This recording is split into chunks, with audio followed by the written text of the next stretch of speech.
नदीम साहब, ये डील की बातें जो की जा रही हैं, ये मुस्लिम लीग नून ने किससे डील की है? आप लोगों से डील की है, किससे डील की है? अब बिस्मिल्लाहिर्रहमानिर्रहीम।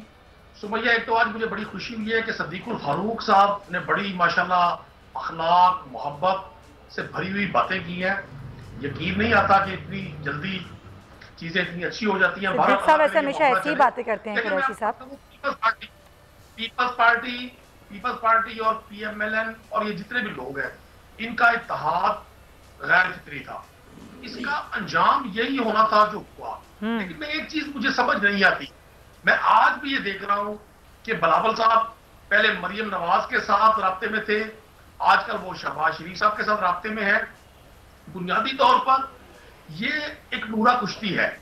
आज भी मुझे इस बात का यकीन है कि ये दोनों इस जमातें नूरा एक कुश्ती नुक्ते में पर डील का जरूर क्या इकट्ठी किरदार है, ये बताएं ना नदीम साहब, डील का क्या किरदार है इसमें? मैं आपको ये जवाब तो ये देगा ना नून लीग की डील का, मैं तो नहीं बता सकता। अब ये दोनों जमातें एनआरओ में बड़ी सीख, वो तो कह रहे हैं कोई डील नहीं हुई, वो तो कह रहे हैं कोई डील नहीं हुई। अब आप मेरी बात तो मुकम्मल होने देना। जी जी। जब ये एनआरओ के नाम पे बड़े सीखा होते हैं, लेकिन जनरल मुशर्रफ से जो तारीखी एनआरओ लिया उसके बेनिफिशियरी दोनों जमाते हैं। अच्छा, अभी नजीर लगानी साहब ने भी बड़ा एक तज्जिया किया कि जी चीनी के स्कैम में बहुत सारे लोग मुलविस थे, लेकिन जहांगीर खान तरीन साहब को उस पर बकौल इनके काबू कर लिया गया। ऐसा नहीं है।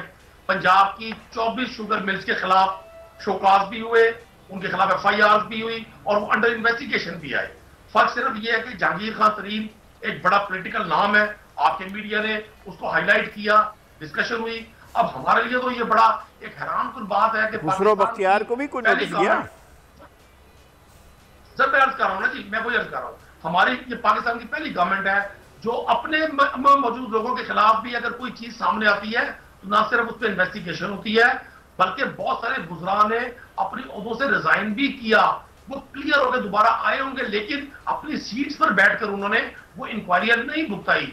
जहां तक लगानी साहब के इस सवाल का ताल्लुक है, वो तमाम लोग जिनके हवाले से प्रूफ मौजूद है, जिनके हवाले से इन्वेस्टिगेशन में, रिकॉर्ड में, डाटा में कुछ ना कुछ सबूत मौजूद है, कोई शख्स नहीं बचेगा। मैं हूं या कोई भी शख्स हो। सर 3 साल से यही कह रहे हैं आप लोग, हेलीकॉप्टर केस का क्या हुआ, मालम जब्बा केस का क्या हुआ, शिव शुगर इंक्वायरी, गंदम इंक्वायरी, इस तरह से बहुत सारी इंक्वायरीज हैं, वो शुरू तो हुई, वो कहां पहुंची है तो आप ही बताएंगे। देखिए मैं आपको बता रहा हूं ना जी, एक तो ये बड़े बड़े मकबूल नारे हैं, मालम जब्बा केस, हेलीकॉप्टर केस। बीबी यहां तो लोगों ने पाकिस्तान के तैयारे बेच दिए थे, चीफ एग्जेक्टिव बने थे पीआईए के, उन्होंने एक पाकिस्तान का प्लेन ही दे दिया था किसी को, लोग नहीं पूछते। और ये सारे जो ये इंक्वायरी है, उनको भी आप ही पूछ रहे हैं ना, उनको भी तो आपने पूछने का कहा है ना, क्योंकि उनको भी हम ही पूछेंगे। देखिए हुकूमतों के पास कोई इख्तियार नहीं होता, पाकिस्तान में इदारे आजाद हैं। अगर नैब इन्वेस्टिगेशन कर रही है किसी शख्स के खिलाफ, देखिए ना पंजाब में चीफ मिनिस्टर पंजाब को नैब ने बुलाया, मरियम नवाज को बुलाया, उनके साथ गई है। पंजाब में अभी chief secretary principal secretary case से न्यूज आई, गवर्नमेंट। चलें सर मेरे सवाल पे आ जाएं सर, डील वाले सवाल पे आ जाएं। देखिए मैं तो एक बात का कायल हूं, जिन्होंने जो डील के नाम से चिढ़ते हैं, डील भी शायद वही करते हो। हमारा तो एक मोटो है, पाकिस्तान की पॉलिटिकल अशराफिया को कानून का पाबंद होना पड़ेगा। पाकिस्तान में वो ताकतवर लोग जो इक़्तिदार की मियां साहब डील करके गए थे बाहर। देखिए आप मेरी बात मुकम्मल नहीं होने देंगे, बात समझा नहीं सकूंगा सर। मैं जवाब निकलवाना चाह रही हूँ। मैं आपको एक अर्ज कर रहा हूँ, मैं कोई इस तरह की किसी बात का ना मेरे पास कोई सबूत है, ना मैं ये कहूंगा कि कोई डील हुई है। मैं तो बिलावल साहब से पूछूंगा कि वो एक तरफ तो फरमाते थे कि जी जो शहबाज शरीफ कहेंगे मैं वो करूंगा, ठीक है, तो उनके लिए बेहतर है कि वो टेलीफोन कॉल करे या शहबाज शरीफ साहब के साथ एक मुश्तरका प्रेस कॉन्फ्रेंस करे। सही है, ये भी सवाल करेगी, कौम भी सवाल करेगी और बिलावल साहब भी सवाल करे। ठीक है सिद्दीक साहब, आप मेरे सवाल को ना घुमाइएगा नदीम कुरैशी साहब की तरह।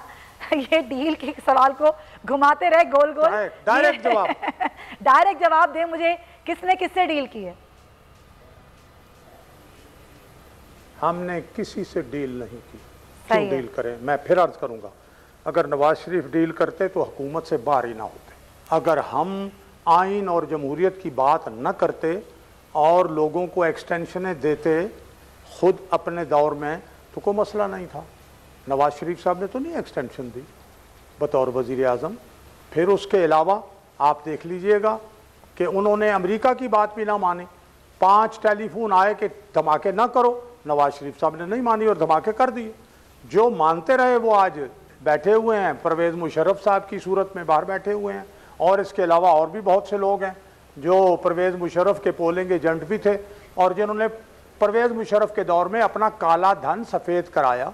मेरी मुराद इमरान खान साहब से है जो इकरारी मुजरिम है, उन्होंने अपना काला धन सफ़ेद कराया।